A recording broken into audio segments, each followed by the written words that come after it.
Hey guys, my name's Scapey from Geekhammer Gaming, and I'm back with another faction focus review. We are busting through these so we can get ready for 10th edition because I am super hyped to try a lot of these armies. I'm going to be borrowing some stuff from people so I could try some things out. I am very excited to get this stuff on the table and playing some games. But for now, we're just going to go over what little things they gave us about each army and see how they come out.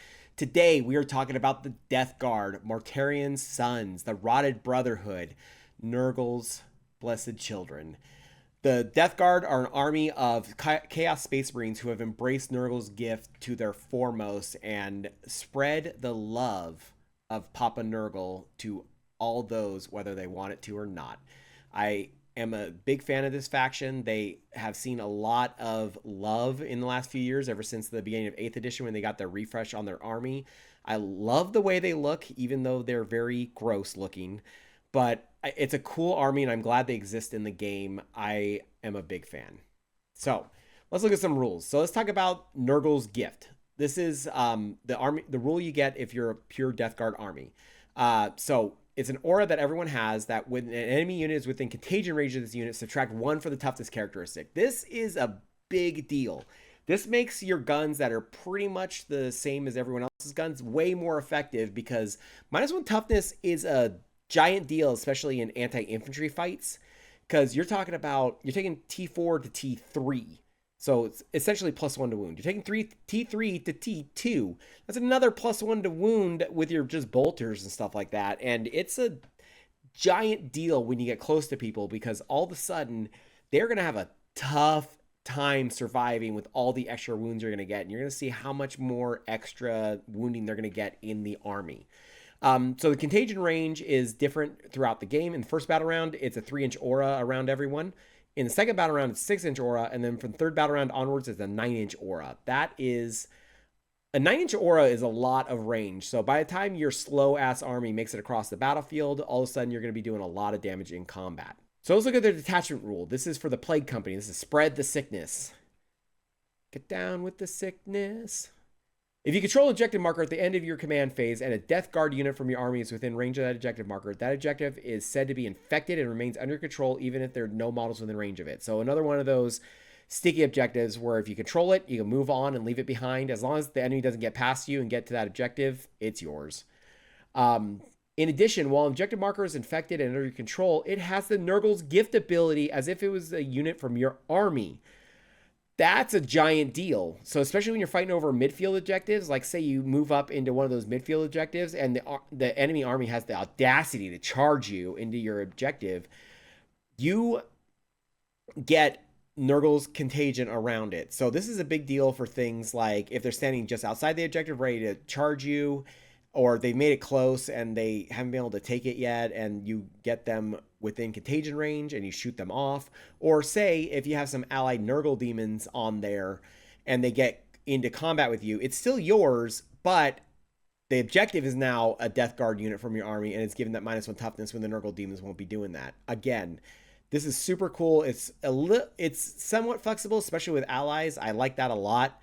It's not a huge deal since you're usually going to be on the objective, and if they take the objective from you, it's really hard because then all of a sudden it loses its infection. So it's not the best rule, but it has some possibilities, especially with, like I said, with allied demons for spread the sickness. So let's look at some data sheets. Now, traditionally, Death Guard have been +1 toughness compared to their other loyal or even traitor counterparts. So, and it is no different anymore. But they are slow as dirt, and you'll see that. So, Blight Lord Terminators. These are your special Death Guard Terminators. 4-inch move. Oh, that's rough. They will be deep striking because they do have that ability. T6 though. That's a lot. I mean, especially for things like strength 3 weapons like guardsmen and admech and stuff like that. That's winning on 6s against infantry, or even just your strength 4 or 5 stuff is wounding on 5s.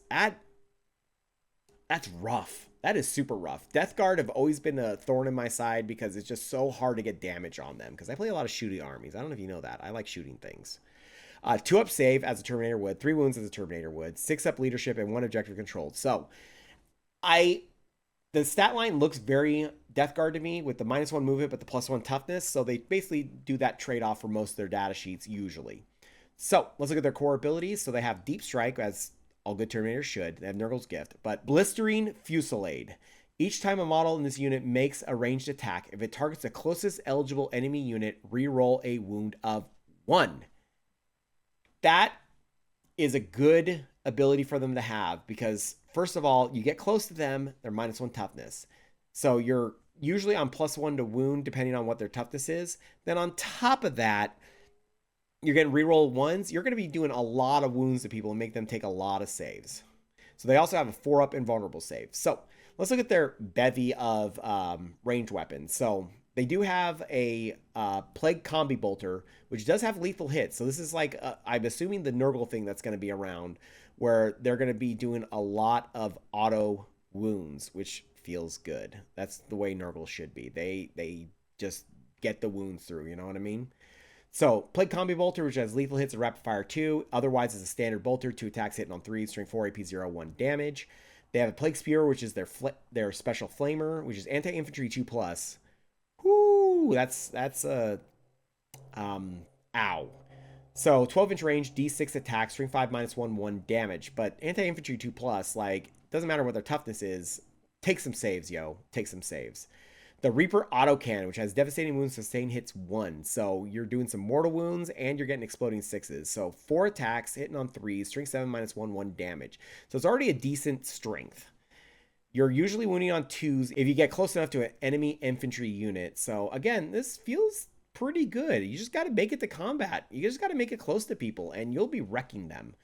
And then they also have the Blight Launcher, which has lethal hits, 24-inch range, 2 attacks, hitting on 3, string 6 -1, 2 damage. Good anti-marine profile. Everything feels pretty good in this unit. I'm overall pretty happy with it. The slow movement will be really tough for them, and they probably don't have much movement shenanigans other than deep strikes. So getting these guys up close will be a big deal. You have to push up super fast with your Plague Marines to create pockets for these guys to deep strike. So Rhinos are going to be super important to get your guys up the board. Use your Demon Engines in the back to shoot off things that are in the midfield to create holes for the Light Lord Terminators. They move up slow, but then they charge. I hope the plan for them can come together. All right. So let's look at some melee weapons real quick. So they have the Bubonic Blade, which has lethal hits, melee. 4 attacks, hitting on 3, string 5 -2, 1 damage. Feels pretty good for a melee weapon. The 1 damage is a little rough. But the Flail of Corruption, which has lethal hits as well, which has 6 attacks, hitting on 3s, string 5 -1, 2 damage. So medium melee, medium shooting. It's going to be a big deal that they're -1 toughness with their strength 5. So you're getting a lot of wounds through. Just making them make a lot of saves. It's just not the most overwhelming data sheet, but it's super tough, super durable. I can't wait to see if they can make this happen. So let's look at the Sorcerer, the Malignant Bladecaster. So he has a 5-inch move with T5, 3-up save, 4 wounds, leadership 6, and objective control 1. So seems pretty baseline for a Chaos Space Marine Sorcerer. So his ability is a leader. He has Nurgle's Gift, obviously. Gift of Contagion, which is a psychic ability. In your shooting phase, you can select one enemy unit within 18 inches invisible to the Psyker and roll 1d6. On a 1, you suffer d3 mortal wounds. Oops. Perils of the Warp, yo. On a 2+, until the start of the next shooting phase, each time a model in that enemy unit makes a melee attack, subtract 1 from the wound roll. Oh, that's a big deal when you're defending an objective. You see some melee guys coming your way? Let's go ahead and shoot some other things. Make them -1 to wound, because they're coming. Oh, they're coming. Let's make sure they're -1 to wound and not doing nearly as much damage against us. I like that a lot.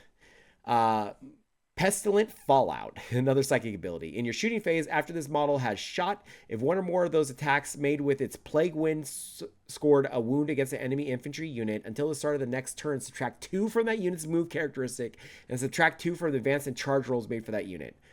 Oh, so Plague Wind is a psychic shooting attack that he has, but all you got to do is wound.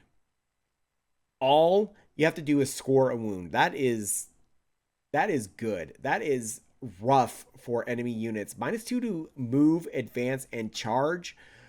Oof.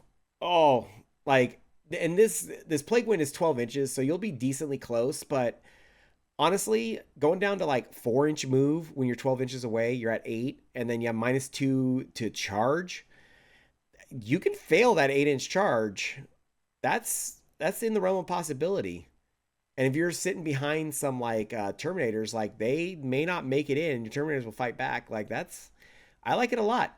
This is an army that wants to be up close and personal, deliver all the contagions, and has super tough durability. So you really have to overcommit to them to get your damage through, and they're going to make sure that it's really hard for you to do that. So let's look at the Plague Wind, which is the ability.